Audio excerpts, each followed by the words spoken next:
All right, so picture this. It's 2012, springtime in Carbondale, Illinois. Okay. And a young woman, she's found dead in her boyfriend's apartment. Hmm. Single gunshot wound to the head.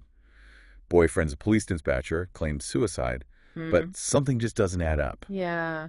And so today, we're going to be taking a deep dive into the really baffling case of Molly Young. This case has been looked at so many times, investigated, reinvestigated, and now over a decade later, they've reopened it again. Wow.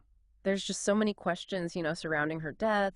Yeah. And we have so much to look at, too, right? We've got the police reports, forensics, witness testimonies. There was even a coroner's Yeah. inquest, and Right. we still don't know for sure what happened. Exactly. So was it a suicide like the boyfriend initially said, Right. or was there something more going on here? Yeah. To really understand this case, we got to go way back to the beginning, the initial investigation.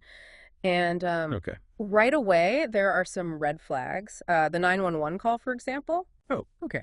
The boyfriend, Richie Mitten Jr., he made the call. And it's strange, Mm. for someone who supposedly just found his girlfriend dead, he's way too calm. Oh, wow. Yeah. And then it gets weirder. At first, he says she might have overdosed.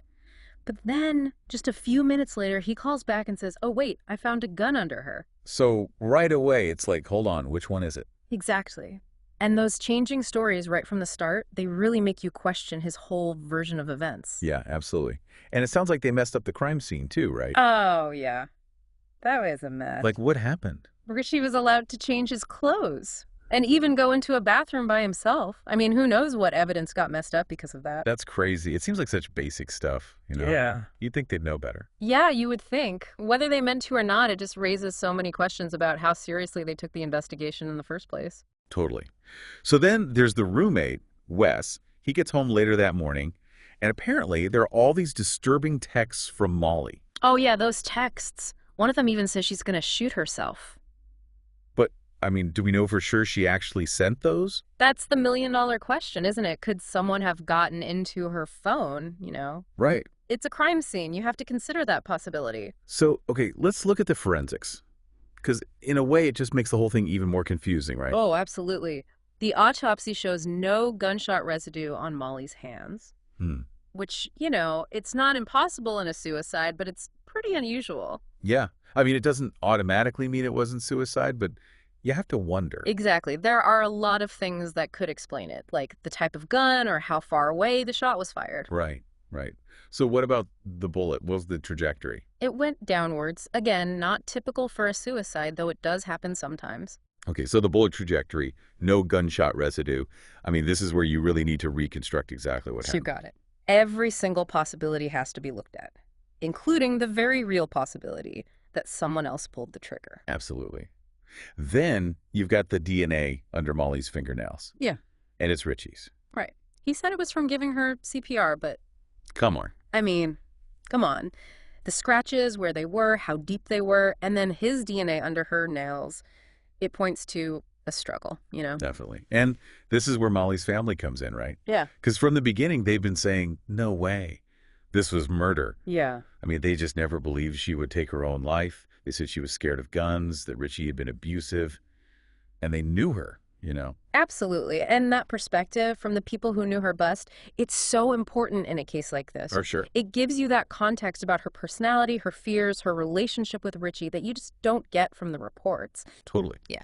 And to their credit, they didn't just accept what the police were saying. They Right. kept pushing for more investigation. Yeah, they filed those FOIA requests. Right. And through those, they found out stuff that hadn't been made public. Like Yeah. the fact that Richie deleted all his texts from the night Molly died. Okay. So now it's like, what are you hiding? Right. If those texts were so innocent, why delete them? Maybe there was something on his phone that could have explained what really happened. So we have conflicting evidence, suspicious behavior, Mm. and we haven't even talked about the witness statements yet. Oh, man. Those are something else. What's going on there? There are people saying they heard about a homicide at Richie's apartment complex hours before the official 911 call was even made. Hold on. So the timeline might be all messed up. Yeah, it might be. If those witnesses are right, it blows a huge hole in the official story. And it makes you think maybe someone was trying to cover something up. But you have to be careful with witness statements. Sometimes people remember things wrong. or they misunderstand what they saw. You can't just take them at face value. Okay, that makes sense. So where do we go from here? We have all this mess, the family's fighting for the truth, and then what? Well, even though they initially said it was suicide, they ended up reopening the case and bringing in a special prosecutor. And they did a really thorough investigation, but it didn't lead to any charges against Richie. But here's the thing. The prosecutor basically admitted there were still a lot of unanswered questions. So they're saying, we don't have enough to put him away, but something's not right here. Pretty much. Even with fresh eyes and going over all that evidence, there were still doubts. Yeah. It just shows how strong the family's belief was that something wasn't right. And their refusal to just accept a simple explanation when there were so many things that didn't add up. Yeah. So even with this whole special prosecutor thing, they still couldn't close the case, huh? It feels like Molly's family just kept hitting a brick wall. Yeah, but they didn't stop there. They filed a wrongful death lawsuit against Richie, saying he was responsible for Molly's death. Oh, did that go anywhere? Well, no, it got dismissed because of the statute of limitations. But it brought up a huge problem with the system. Oh, you mean how in Illinois for wrongful death cases with young adults, you only have like 2 years? Exactly, 2 years. That's all families like Molly's had to get evidence, to take legal action, especially when the truth is so hard to find. That's awful. So even if they had proof, it wouldn't have mattered because of this time limit. That's right. But their experience did lead to a change, you know? Oh, really? Yeah. It's called Molly's Law now. Because of their fight, the statute of limitations in those cases is now 5 years. So families have more time. Well, at least something good came out of all this. Hmm. Even though they couldn't get justice for Molly in court, they helped other families in the same situation. Exactly. It just shows how powerful it can be when people stand up for what they believe in, you know? One family's determination can actually change the law. For sure. But even with the lawsuit and the special prosecutor, we're still left wondering, what happened to Molly that night?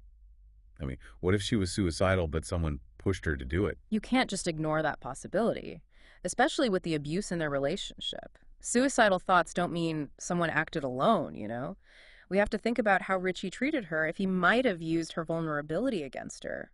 We've talked about all the suspicious stuff Richie did, the deleted texts, the changing story about being drunk, what he did at the crime scene. But we haven't talked about the scratches on his back, have we? Oh, those scratches. He said they were from giving her CPR, but the forensics, the DNA under her nail, it screams a fight, right? Yeah, it really does. And don't forget those witnesses who said they heard about a homicide at Richie's place before the 911 call. Yeah, that timeline discrepancy, it just makes you think maybe someone was trying to hide what really happened. And Molly's family thinks Richie's connections to the police might be involved. I mean, his father-in-law was a digital forensics guy, right? Hmm. So they're thinking maybe evidence got tampered with. Exactly. And remember, they couldn't get any data off Richie's phone. Now, maybe there's a simple reason for that, but it's definitely something that needs to be looked into. Yeah. When someone close to law enforcement is involved, you have to be extra careful. Absolutely. So after all these years of dead ends, was there anything else that happened? Did they find anything new? Yeah. Actually, there's a new state's attorney, Joe Cervantes.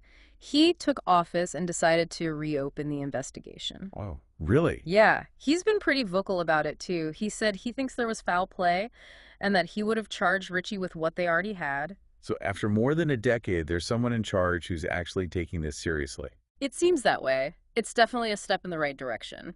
But we have to remember, even with this new investigation, finding real answers after so long is going to be tough. Yeah, I guess so. Memories change, evidence gets messed up, people move away. It's the reality of cold cases. Yeah. But still, having someone who believes there's more to the story, who's actually committed to finding out what happened, that's huge. Yeah, it's a good sign. So after all this, it feels like there's actually hope for Molly's family now.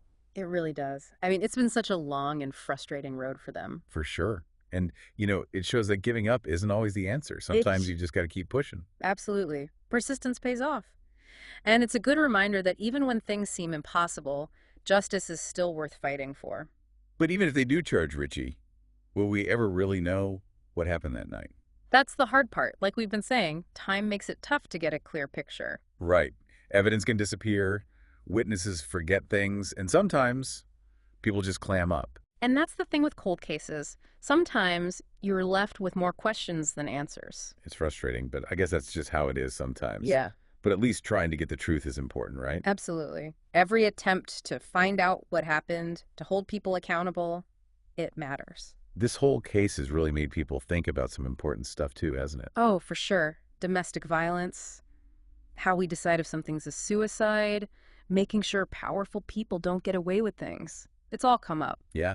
And it shows how important it is for families to speak up for their loved ones Yeah. and for the justice system to be more transparent.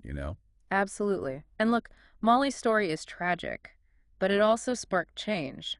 Molly's law wouldn't exist without her family's fight. And now, this new investigation, even though it's late, it gives them a chance to finally see some justice. Yeah. It's really hard to say for sure what's going to happen, Yeah. but it's definitely a step in the right direction. So, as we wrap up, what are your final thoughts? Anything that really stuck with you about this case? For me, it's the family's determination. They went through so much, so many setbacks, but they never gave up on Molly. That's incredible. I totally agree. Their commitment to getting justice for her is inspiring. And hey, maybe this new investigation will give them the answers they've been waiting for. I hope so.